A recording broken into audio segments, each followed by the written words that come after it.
Muy buenos días, soy el doctor Pastor, por la gracia de Dios, Patricio Augusto Espinosa, transmitiendo ahora desde Europa para los cientos de seguidores que ahora, gracias a Dios, tenemos. Y nuestro único objetivo es difundir la palabra de Dios y difundir sobre todo cuestiones acerca de Israel, el pueblo escogido por Dios. Vamos a empezar con una oración. Gracias te damos, Dios mío, por este momento, por compartir tu palabra y sobre todo por entender cuál es tu voluntad agradable y perfecta respecto a Israel, el pueblo escogido por ti, y también a Jerusalén, la ciudad en donde empezó y va a terminar toda la humanidad. Gracias te damos, Dios mío, por permitirnos hacer entender al mundo que si nosotros estamos contra Israel, estamos contra ti. Y si nosotros bendecimos a Israel, seremos bendecidos. Gracias te damos, Señor, y el resto del día nos quedamos en tu presencia. Que sea el Espíritu Santo el que hable y no yo, Señor. En el nombre de Jesús, amén y amén. Bien, vamos a hacer un pequeño recuento de la primera parte. Y en la primera parte nosotros vimos que Dios, si bien es cierto, intervino directamente, obviamente, porque Él es el Espíritu, Él se va de las personas para cumplir su voluntad. Y en este caso, Él fue el que escogió el lugar donde se debía construir el primer templo. Y ese fue el lugar que David le compró a Ornán Jebuseo. Y eso queda justamente en el lugar más alto, en el monte Moriah, en donde Abraham casi sacrifica a su hijo Isaac. En ese sitio hacia el norte compró él la era de Ornán Jebuseo por 600 ciclos de oro le compró. Entonces, ahí fue donde ya y se iba a construir el templo, pero no, lamentablemente, como vamos a ver en la segunda parte, también Dios escogió quién y cómo debe ser ese templo. Eso. En esta segunda parte, pues, para lo cual voy a ampliar un poquito la presentación. En esta segunda parte vamos a ver pues lo siguiente. ¿Sobre quién edificará la casa de Dios? En 2 de Samuel 7, 12, 13 le dice Dios al rey David: y cuando tus días sean cumplidos y duermas con tus padres, yo levantaré después de ti a uno de tu linaje, el cual procederá de tus entrañas, y afirmaré su reino. Él edificará casa a mi nombre, y yo afirmaré para siempre el trono de su reino. Pese a que David tenía el corazón alineado al de Dios, así dice la Biblia, Dios decidió en su soberanía, él es soberano, él toma las decisiones que él quiere, que no le haría su casa a David, ¿no? Y dice también en Hechos 13:22, quitado este, Saúl, se refiere, quitado el primer rey, Saúl, les levantó por reina de David, de quien dio también testimonio diciendo: he hallado a David, hijo de Isaí, varón conforme a mi corazón, quien hará todo lo que yo quiero. Eso dice el mismo Dios en Hechos 13:22. Él tenía el corazón alineado al de Dios, pero aún así no quiso. ¿Por qué no quiso? Ya vamos a ver más adelante. Dice en Primera de Crónicas 28, del 3 al 6, mas Dios me dijo, está en ese caso hablando el rey David, mas Dios me dijo: tú no edificarás casa a mi nombre, porque eres hombre de guerra y has derramado mucha sangre. Pero Jehová, el Dios de Israel, me eligió de toda la casa de mi padre para que perpetuamente fuere rey sobre Israel, porque a Judá escogió por caudillo, y de la casa de Judá a la familia de mi padre. Es decir, la razón por la cual Dios impidió que sea el rey David quien le construyese su casa, su templo, fue que este rey había derramado mucha sangre. Era un guerrero que había matado a mucha gente. Entonces Dios quería a alguien que no tenga ese antecedente de que haya tenido mucha sangre en sus manos, y por eso no le escogió a David, pero dice, porque a Judá escogió por caudillo, y de la casa de Judá la familia de mi padre, sigue Crónicas, y de entre los hijos de mi padre se agradó de mí para ponerme por rey sobre todo Israel. Y de entre todos mis hijos, porque Jehová me ha dado muchos hijos, eligió a mi hijo Salomón para que se siente en el trono del reino de Jehová sobre Israel. Y me ha dicho, Salomón tu hijo, él edificará mi casa y mis atrios, porque a este he escogido por hijo y yo le seré a él por padre. Dios le escogió. ¿Por qué? Porque a diferencia de David, Dios escogió a un hombre de paz, al hijo de David, a Salomón. En los días de Salomón nunca hubo guerra. Y justamente Salomón viene de la palabra hebrea shalom, que significa paz.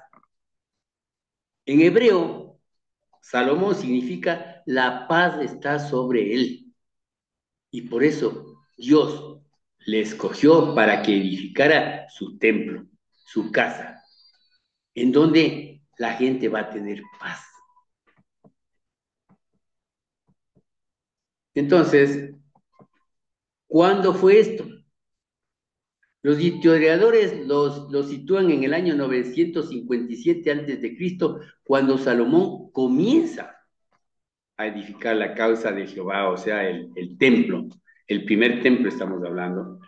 Dice en 2 Samuel 7, del 12 al 13, y comenzó Salomón a edificar la casa de Jehová en Jerusalén, en el monte Moriah, que había sido mostrado a David su padre, en el lugar que David había preparado en la era de Ornán Jebuseo, aquí está Ornán Jebuseo, y comenzó a edificar en el mes segundo, a los 2 días del mes, en el cuarto año de su reinado, más o menos años 957 antes de Cristo. Ahí Salomón empieza a edificar la casa de Dios. Y se demora 7 años, ¿no? Se demora 7 años. Bien, nuevamente, para ratificar lo antes dicho, que es en el año 957 que comienza la edificación del templo, dice en Primera Reyes 6:1, en el año 480 después que los hijos de Israel salieron de Egipto, el cuarto año del principio del reino de Salomón sobre Israel, en el mes de Sif, que es el mes segundo, o sea, mayo, comenzó él a edificar la casa de Jehová. Entonces, esto el año, como repetimos, 957 antes de Cristo. Y cuando concluye, cuando termina de edificar el templo. En Primera de Reyes 6:38 dice, y en el 11º año, en el mes de Bul, que es el mes octavo, fue acabada la casa con todas sus dependencias y todo lo necesario. La edificó pues en 7 años. Es decir, construía la casa desde el año 957 antes de Cristo hasta el año 950 antes de Cristo. Ahí se termina completamente la construcción del templo, del primer templo, que como decimos, pues era en homenaje a Dios, simplemente, a Dios. Bien. Ahora, bien, vamos al cuarto punto de esta presentación y es el conflicto espiritual por la casa de Dios. ¿Por qué es que un sitio tan pequeño, yo pues conozco Israel, ya les había dicho en el video anterior, hace más o menos un año tuve la bendición de ir a Israel y lamentablemente lo que más sobresale y es un ícono de la ciudad de Jerusalén es el domo de la roca o cúpula dorada. Esa cúpula dorada, que es octogonal, 8 lados tiene, ¿no? Adentro lo único que tiene es una roca. Es la roca en donde supuestamente, según una tradición, eso no está en la Biblia, pero sí el lugar, el monte Moriah es ahí. Pero en esa roca precisamente es donde Abraham casi sacrifica a su hijo Isaac. Y es en esa roca en donde se inicia la vida, en donde estaba el huerto del Edén y en donde estaban Adán y Eva. Bien, según mis conclusiones después de haber estudiado un poco la Biblia.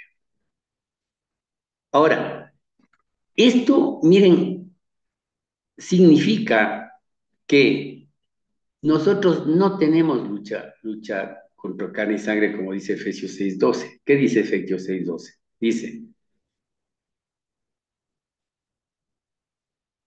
porque no tenemos lucha contra sangre y carne, sino contra principados, contra potestades, contra los gobernadores de las tinieblas de este siglo, contra huestes espirituales de maldad en las regiones celestes. Bien. Entonces, Israel y sobre todo Jerusalén son sitios muy especiales para Dios, y para los judíos, para los cristianos y para los musulmanes, y para todo el mundo.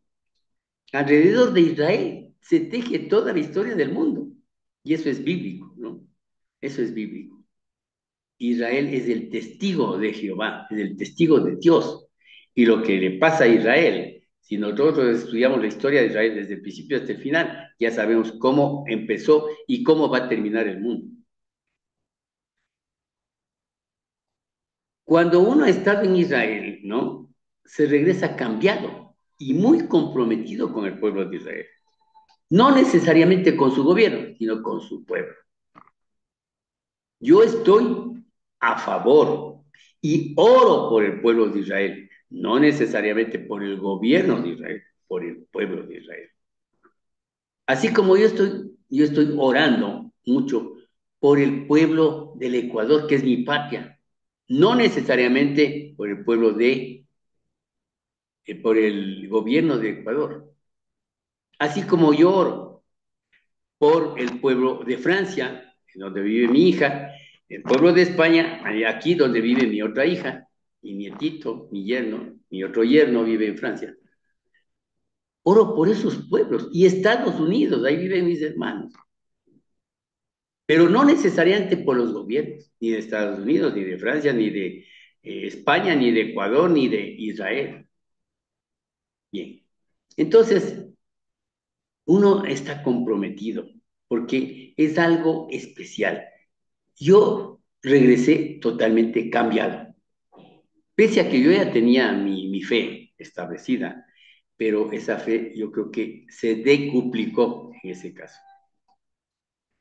Bien, entonces, esto precisamente será un capítulo de mi próximo libro, Israel terrenal y celestial, y les doy a ustedes la primicia.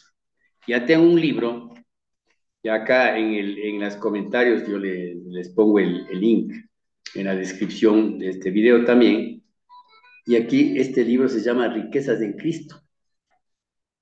Y en este libro yo expongo toda la historia también de la humanidad, desde Génesis hasta Apocalipsis, los últimos tiempos también, los primeros tiempos, el pueblo de Israel, al cual le dedico un capítulo completo, ¿no?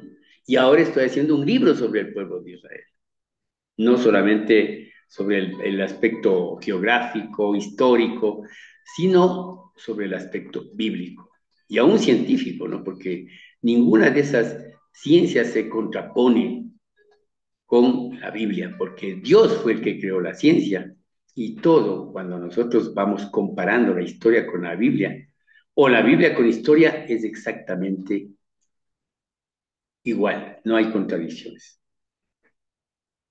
Bien. Entonces, Satanás es el que lucha contra Dios y su simiente, contra todo lo que representa a Dios. Y esta lucha se manifiesta en la lucha esta encarnizada por el monte del templo. Y además de luchar contra la simiente, lucha contra nosotros, contra sus hijos, pero sobre todo contra el pueblo de Israel, a quien quiere desaparecer sobre la faz de la tierra. ¿Para qué? Para que no se cumplan las escrituras y por tanto Dios quede como un mentiroso. Entonces, como es el Satanás, la serpiente antigua, el diablo, ¿no? Es el rey de las mentiras, quiere que Dios sea igual a él, pero ya sabemos que no, ya sabemos que no. Dios es omnipresente, omnisciente, omnipotente. Y Él es el que le va a terminar a Satanás. Y eso está desde Génesis. Desde Génesis, miren lo que dice Génesis 3, 14 al 15.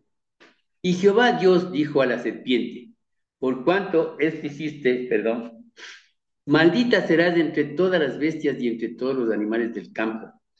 Sobre tu pecho andarás y polvo comerás todos los días de tu vida. Aquí viene lo importante, el 15. Y pondré enemistad entre ti y la mujer y entre tu simiente y la simiente suya.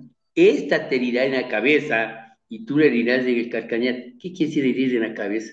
Aplastar es matar.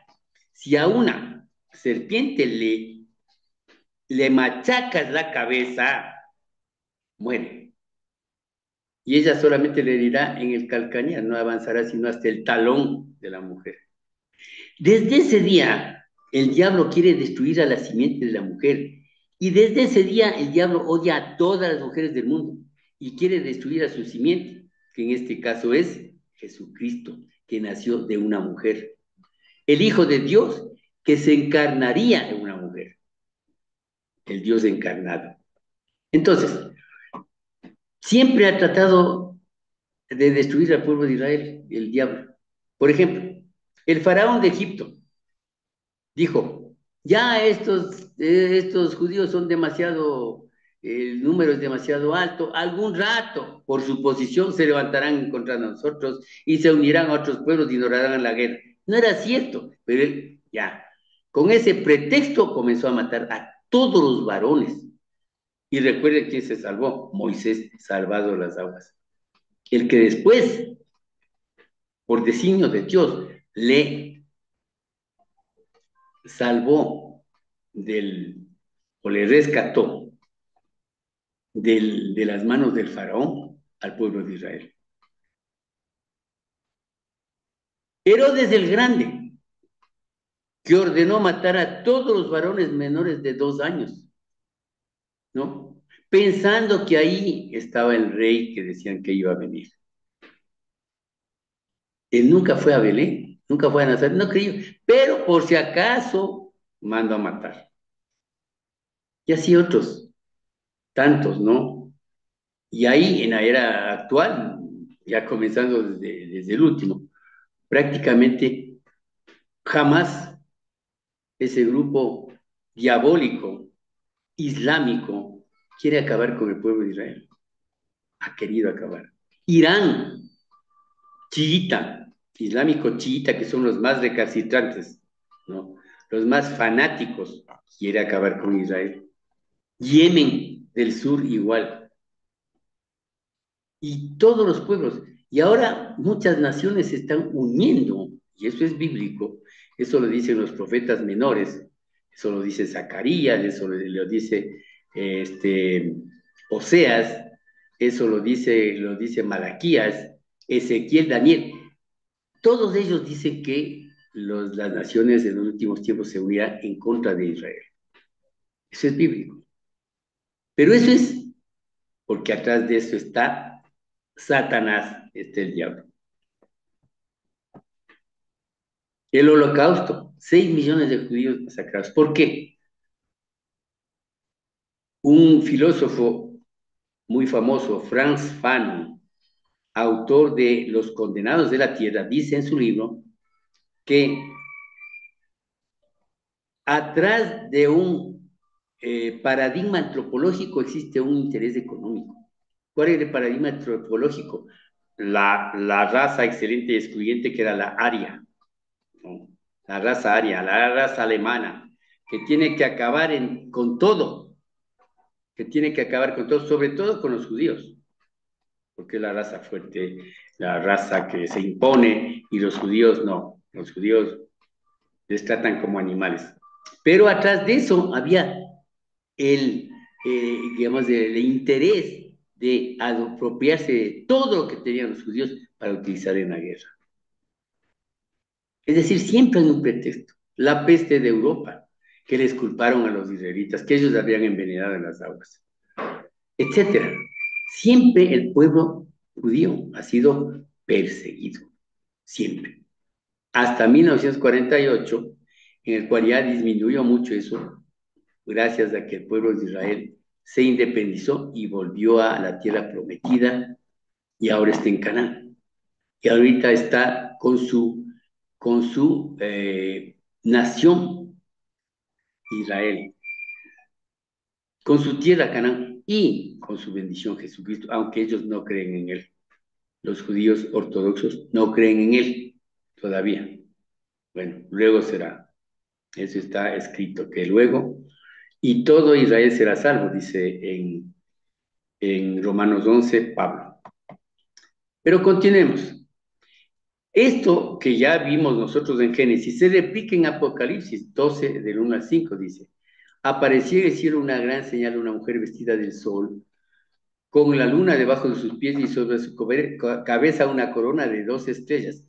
Y estando encinta clamaba con dolores de parto en angustia del alumbramiento. También apareció otra señal en el cielo. He aquí un gran dragón escarlata que tenía 7 cabezas y 10 cuernos y sus cabezas 7 diademas. Claramente la palabra de Dios indica que la mujer es el pueblo de Israel. Y el dragón es Satanás, es el diablo, que quiere destruir a Israel, que es el pueblo del que vendría el Mesías Jesucristo. Continuemos. Dice, y su cola arrastraba la tercera parte de las estrellas del cielo y las arrojó sobre la tierra. Y el dragón se paró frente a la mujer que estaba para dar a luz a fin de devorar a su hijo tan pronto como naciese. Y ella dio a luz un hijo varón que regirá con vara de hierro a todas las naciones, y su hijo fue arrebatado para Dios, para su trono. La tercera parte de las estrellas de la que nos habla la palabra de Dios son los ángeles caídos, o sea, los demonios que se rebelaron contra Dios, al igual que Satanás, y que, siguiendo a su líder el diablo, fueron destituidos del cielo y enviados acá a la tierra. Y ahora están en el aire, están en el segundo cielo y en el primer cielo, en el aire. Están, como decía Jesucristo, es el príncipe de la potestad del aire, Satanás. El Hijo varón es Jesucristo, obviamente, que en el reino milenio gobernará sobre la tierra desde Jerusalén, con nosotros los salvos como su esposa, con vara de hierro sobre las naciones. Él gobernará con vara de hierro. En un mundo que volverá a ser como el huerto del Edén, según que dice, y les invito a leer Isaías capítulo 6, capítulo 11, del 6 al 9. Ahí está escrito cómo será el reino milenio. Entonces, obviamente Satanás no quiere que esta profecía se cumpla, y como ya no tiene mucho tiempo, por eso está apurado consiguiendo almas para él, ofreciéndoles los deleites de este mundo, mediante pactos satánicos, te doy más dinero, te doy poder, te doy gloria, te doy fama, pero a cambio dame tu alma, ¿no? ¿Para qué? Para llevar al infierno con él, al lago de fuego en última instancia. Además, hoy más que nunca quiere destruir al pueblo de Israel, porque si Israel desaparece, ya Jesucristo no vendría de nuevo, ya no se cumplirían las profecías, y eso es lo que él quiere. En Isaías 14, del 12 al 15, se habla sobre Satanás. Dice, ¿cómo caíste del cielo, oh lucero, hijo de la mañana? Cortada fuiste por tierra, tú que divitabas a las naciones. Tú que decías en tu corazón subir al cielo, en lo alto, junto a las estrellas de Dios levantaré mi trono, y en el monte del testimonio me sentaré a los lados del norte. Sobre las alturas de las nubes subiré y seré semejante al Altísimo. Mas tú derribado eres hasta el Seol, a los lados del abismo. Por esta cita bíblica, sabemos que la ambición más grande de la serpiente antigua, el diablo Satanás, Lucifer, ha sido siempre reemplazar a Dios en su trono. El monte del testimonio del que aquí se habla es el mismo monte donde estaba el templo de Dios, su casa, y donde ahora se encuentra lamentablemente el domo de la roca o cúpula dorada. Y al sur, la mezquita de Al-Aqsa, ambos edificios paganos de los musulmanes, construidos en homenaje al cuarto creciente de la luna, que es su símbolo, el que aparece en casi todas las mezquitas del mundo y especialmente en la cúpula dorada, que lamentablemente, como les decía al comienzo, hoy es considerado el ícono de la ciudad de Jerusalén. Digo lamentablemente porque es un edificio pagano. Entonces aquí hay dos partes, dice, Subiré al cielo, junto a las estrellas, es la parte espiritual. Y el monte del testimonio es similar al monte del tabernáculo o lugar santísimo, que está ubicado en el monte del templo, que se encuentra en Jerusalén. Esto es la parte ya física. Como sabemos nosotros, el diablo, según la profecía de las 70 semanas de Daniel, cometerá la abominación desoladora, que será que él en el, se siente en el lugar santísimo, como Dios, haciéndose pasar como Dios, como dice también Pablo en Tesalonicenses. Entonces, este sitio lamentablemente está bajo el dominio de Cisjordania, que son los musulmanes, que han establecido sus propias reglas, ¿no? Por ejemplo, yo que he ido ahí, pues ustedes llegan ¿cómo es? Al muro de los lamentos, que no es parte del templo, del segundo templo, sino solamente es los muros de contención de la plataforma donde estaba el templo. Eso es todo. Y eso es donde van los judíos a lamentarse que ya no tienen su templo, que ya no pueden cumplir digamos, su papel aquí en la tierra, que es de los sacrificios continuos para perdón de los pecados, etcétera. Como ellos no creen en el Mesías, no creen en Jesucristo, pues siguen todavía en el antiguo pacto mosaico. Entonces, ahí es una tremenda aduana, digamos. Ahí le revisan todo, ¿no? ¿De dónde es? Si es que es judío, no puede pasar. Definitivamente no le dejan pasar a ninguna hora. Tiene que pasar solamente desde las 11 hasta la 1. Y no viernes ni sábado, que son días de oración, ¿no? No puedes entrar con cámaras, ni filmadoras, ni Biblias, crucifijos, nada de eso. Lo cual habla de Jesucristo, ¿no? Ni nada que sea del monte del templo, peor si es un símbolo judío, no se puede entrar con eso.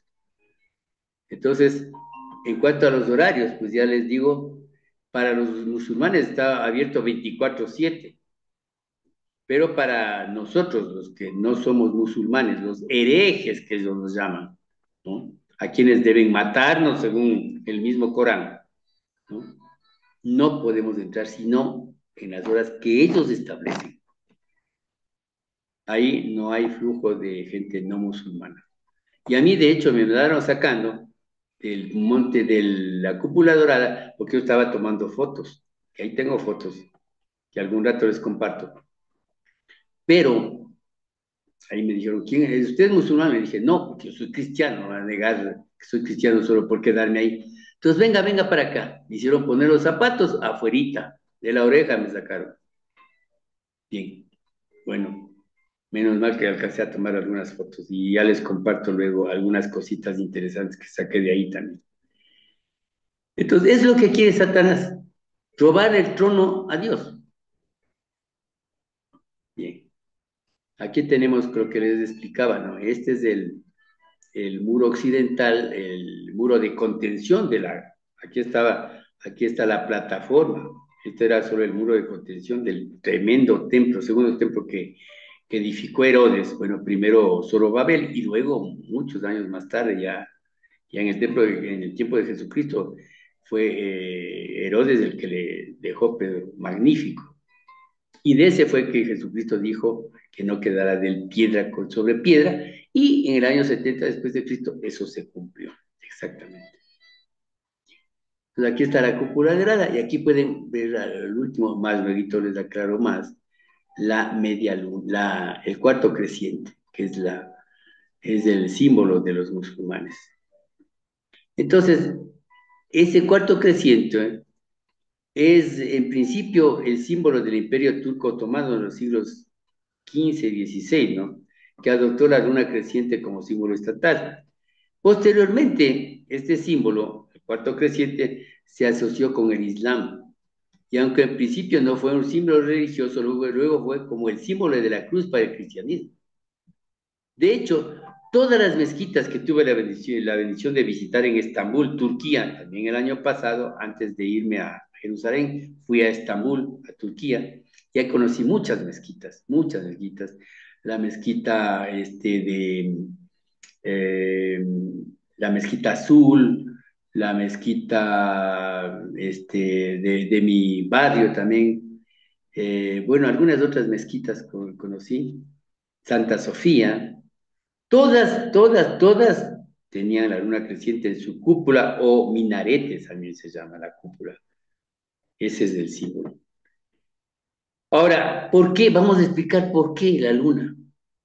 La luna, si no es mala, todo lo contrario, si es creación de Dios, es buena, ¿no?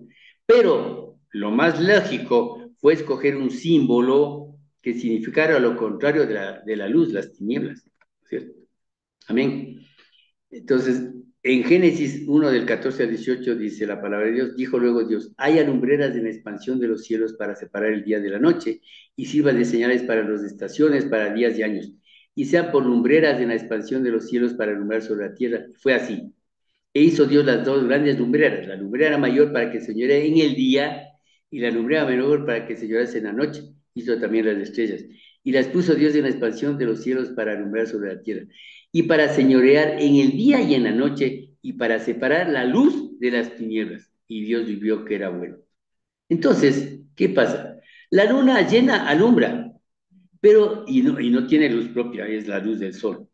Pero el cuarto creciente casi no alumbra. Por eso representa el mundo de la oscuridad.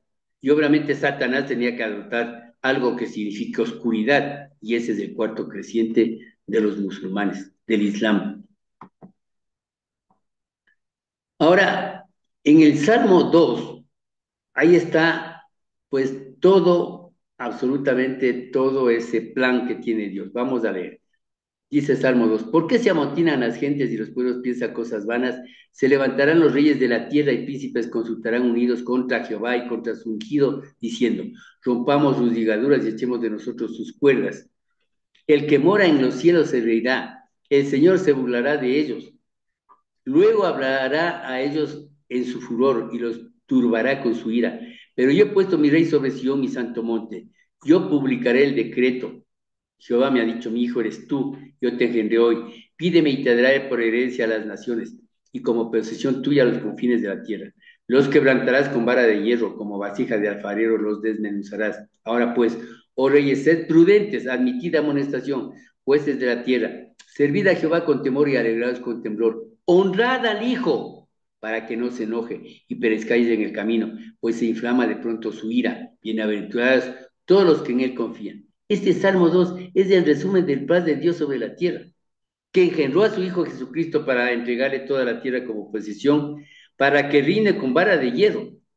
Pero las naciones se oponen desde ahora porque no quieren perder el poder del que han gozado siempre. Y esta perpetuidad en el poder es símbolo de dictadura. Por ejemplo, Fidel Castro, 49 años en el poder. Stalin, Hitler, Maduro, Kim Jong-un, desde el 2011 en Corea del Sur, con su padre, su abuelo, etc.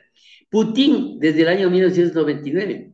Es decir, los presidentes o los dictadores, en este caso, no quieren someterse a Dios por eso, para no perder su poder. Pero Dios se burlará de ellos, dice aquí, ¿no? Dios se burlará de ellos dice aquí en la palabra de Dios. ¿Por qué? ¿Por qué? Porque Dios cumplirá, quiera que no su plan. Que su rey esté parado sobre el monte Sión y gobierne toda la tierra. Sión es lo mismo que Jerusalén, ojo. También sabe cómo terminan todos estos reyes y dictadores y presidentes rebeldes en la guerra del Armagedón, que va a ser no en Armagedón, ahí se van a reunir las tropas, es la guerra del gran día del Señor en las afueras de Jerusalén, en el valle de Josafat o juicio de las naciones, en el valle del Cedrón, en las afueras de Jerusalén. Lean bien la Biblia, y ahí dice que en Armagedón solo reunían las tropas, nada más, no dice que ahí va a ser la batalla. Entonces está más llamada la batalla del Armagedón, más luego dice, para el día, la batalla del día del Señor, así se llama, la batalla del día del Señor, y va a ocurrir, como repito, en las afueras de Jerusalén. Este es foto de mi autoría y aquí está mucho más clara el cuarto creciente. Esta cúpula de horas es octogonal, ¿no? Entonces, esta es toda la guerra espiritual. ¿Por qué? Satanás sabe que el momento en que Jesús ponga sus pies en el monte de los vivos, game over, se acabó para Satanás. Por eso es que en las 8 paredes de la cúpula dorada, que es octogonal, como les digo, aparece la sura 112 del Corán que dice textualmente, di que Alá es el único, el buscado por todos, no engendró ni fue engendrado y no hay nada comparable a él. Afirma que Dios no tiene hijos, no tuvo hijos, lo cual contradice la escritura. Dios engendró a Jesús. Esto es una herejía en contra del cristianismo y en contra de la palabra de Dios y constituye por eso una guerra espiritual. El Espíritu de Dios quiere que se cumplan las escrituras y lo va a lograr, pero el Espíritu de Satanás no quiere. Y ahí viene esta guerra espiritual que obviamente la va a ganar Dios. Satanás al momento actual utiliza a los palestinos musulmanes para crear un caos político y una guerra espiritual sin fin, con el único objetivo de que el rey de reyes y señor de señores no venga por segunda vez a cara a tierra. Hay palestinos que son cristianos, pero los musulmanes son manipulados por Satanás. Miren, los palestinos han tenido no menos de 5 oportunidades de formar un Estado palestino, pero no han querido, porque desean que desaparezca Israel nada más. Y si se cree el Estado palestino, quieren que la capital sea Jerusalén. Entonces, no es una guerra política, no es una guerra geográfica, no es una guerra por tierra, no es una guerra, es una guerra espiritual por Jerusalén. Y ya sabemos quién al final del día ganará. ¿Quién? El Rey de Reyes y Señor de Señores. Hoy hasta aquí. Amén y amén. Que Dios les bendiga, que Dios les pague. Gracias por todo. Muy amables. Que Dios les bendiga.